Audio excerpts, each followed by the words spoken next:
चर्चा में गंगाराम जी, शुक्रिया आपका हमारे साथ जुड़ने के लिए। तो बताइए कि इतना बड़ा भव्य धार्मिक अनुष्ठान हुआ अयोध्या के भीतर। भारतीय जनता पार्टी का कहना है कि वो सबको साथ लेकर चल रही है, लेकिन अब राम मंदिर के इस भव्य ध्वजारोहण के बाद दलित समाज में किस प्रकार का चिंतन इस वक्त राजनीतिक तौर पर चल रहा है, आप उनके बीच रहते हैं, बताएं।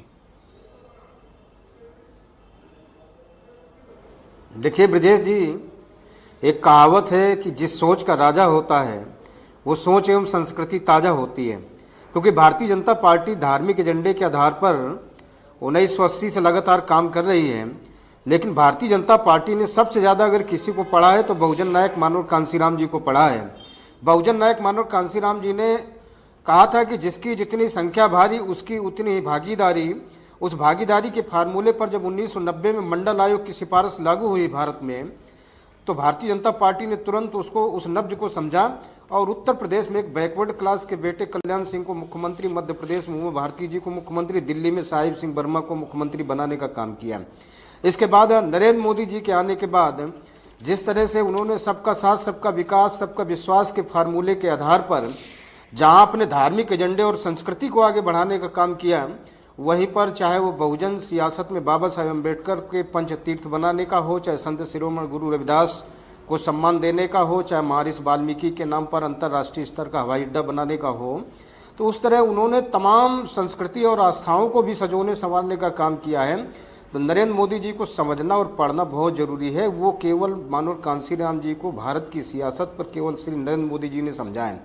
बाकी नरेंद्र मोदी जी को समझकर, मानव कांसीराम जी को समझकर ही ये काट निकाल सकते हैं।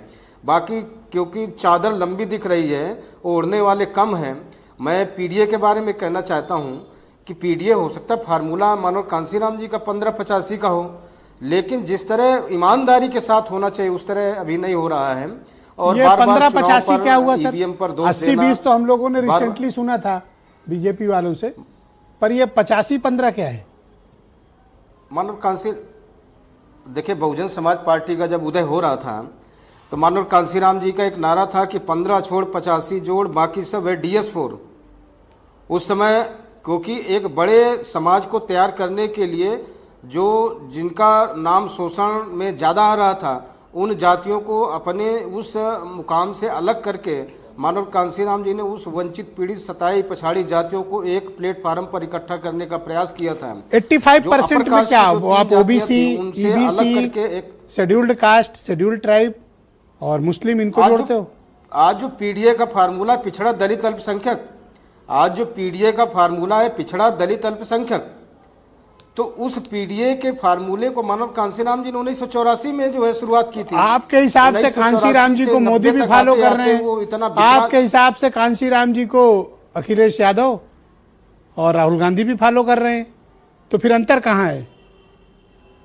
देखिए, ईमानदारी के साथ अगर कोई फॉलो कर रहा है कांसीराम साहब को, तो नरेंद्र मोदी जी फॉलो कर रहे हैं। और नरेंद्र मोदी जी ने फॉलो ही नहीं किया, उसको अमल किया, जिससे भारत में अन्य तमाम राजनीतिक पार्टियां मोदी जी की सियासत को छू नहीं पा रही हैं।